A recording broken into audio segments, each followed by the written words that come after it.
Dr. Christopher West here, the Theology of the Body Guy. In this video, we're going to be looking at what the Catholic Church means when it says we are called to be open to life in the sexual act. Let's take a look.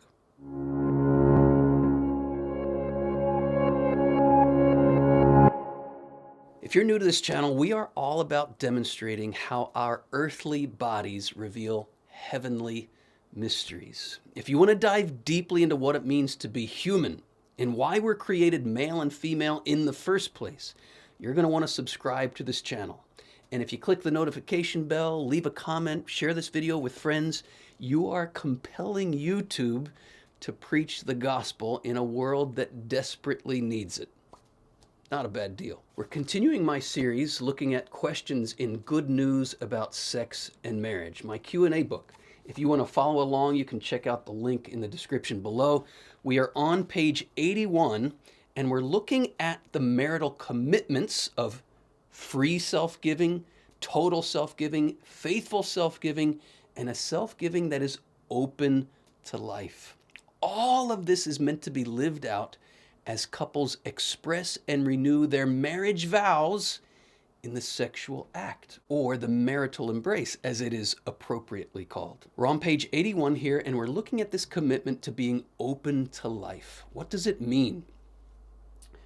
In his 1968 encyclical, Humanae Vitae, Latin for of human life, Saint Pope Paul VI reaffirmed the constant teaching of the Catholic Church throughout the ages that, quote, each and every marriage act must remain open to the transmission of life, end quote.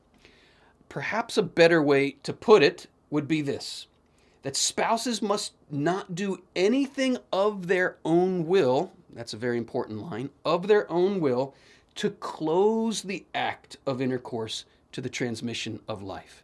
We are not free if we choose to engage in intercourse. We are not free to change the goal and natural end of the act, which is procreation.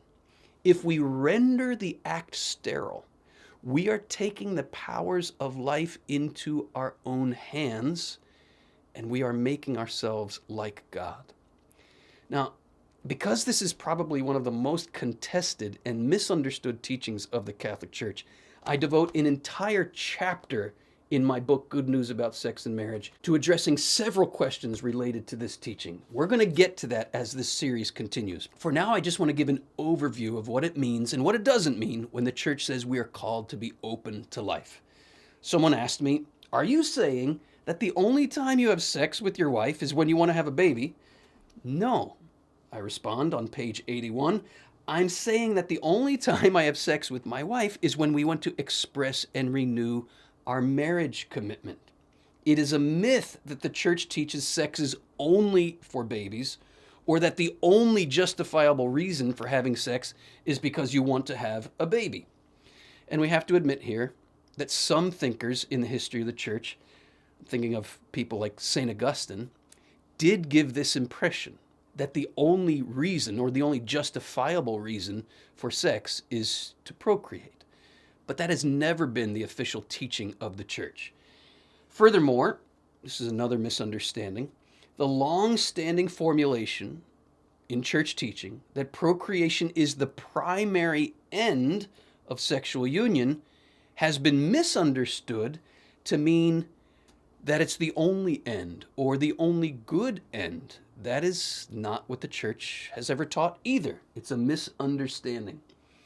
In fact, St. John Paul II said that if the only reason, catch this, if the only reason you're having sex with your spouse is because you want a baby, then you may be in danger, he says, of using your spouse as a means to an end. And whenever we use our spouse as a means to an end, we're not loving our spouse, we're using our spouse. I'll tell you an experience from my own marriage. I know my wife doesn't mind that I share this because I have her permission. But there was a time when we were really eagerly desiring another child. It was child number 3. We have 5. And it took many, many months of trying before we conceived number 3. because we practice natural family planning, we know very clearly when my wife is fertile and when she's naturally infertile. And I came to notice over a period of many months that my wife was rather interested in coming together when she was fertile, and when we weren't fertile, not so much. And I was starting to feel a little bit, if I could put it this way, I felt a little bit like a sperm bank. I felt a little bit like I was being used as a means to an end. And it was getting to a point where I actually wanted to say something to my wife about it, just have an open conversation.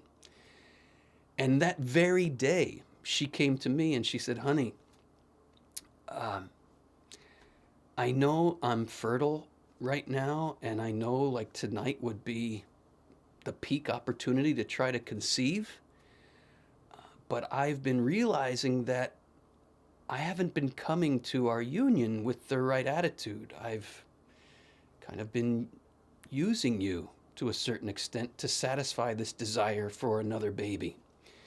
And so she said, as just a way of demonstrating to you that I love you and I don't just want to use you, I think we should refrain tonight. To which I responded, oh, no problem. Don't worry about it. I know you love me. Why do we think that would be a man's reaction? No, I'm just joking. In all honesty, genuinely, I felt my wife's love for me.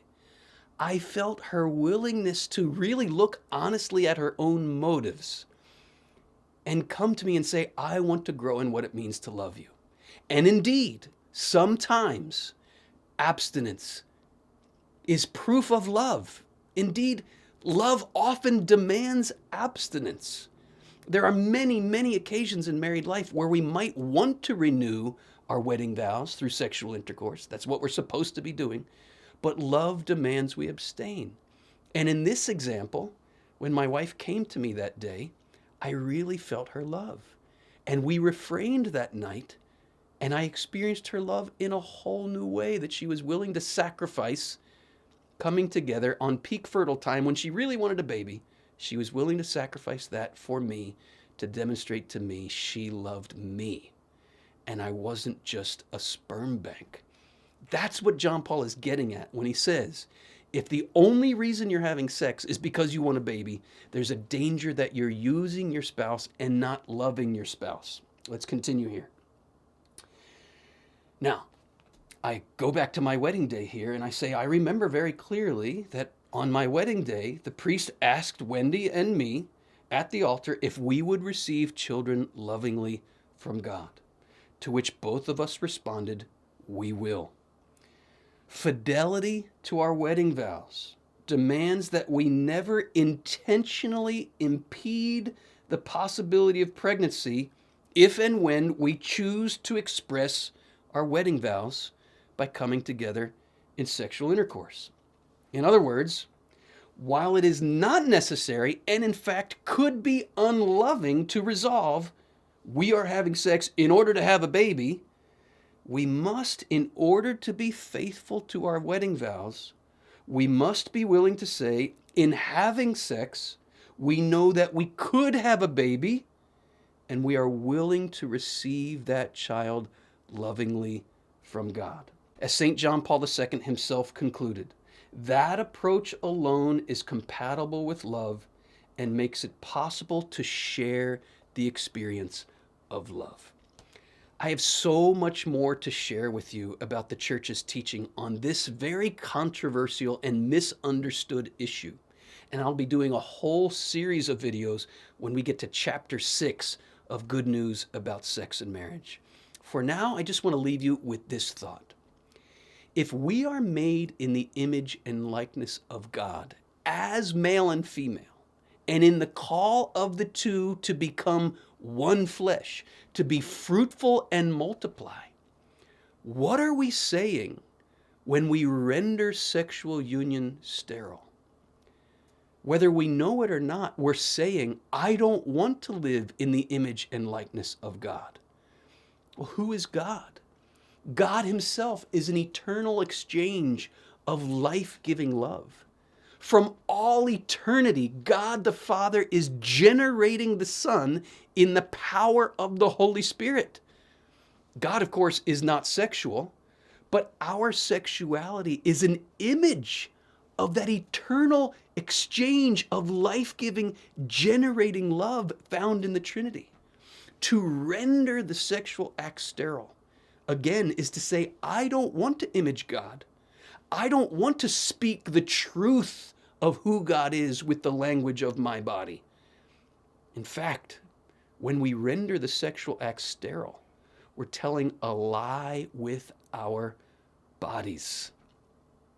Who do you think wants us to tell a lie with our bodies? Could it be the father of lies? My brothers and sisters, we are called to proclaim the truth with our bodies, and it is the truth that sets us free. I have so much more to share with you about this truth that sets us free. I will be in upcoming videos. You can check out the other videos on this channel already. Consider becoming a member of our patron community for ongoing formation, or consider taking a course online or in person through the Theology of the Body Institute. The links are below to learn more about all of that. Until next time, my brothers and sisters, do not be afraid of the challenge of the truth. The truth will set you free and will open your eyes to who you really are.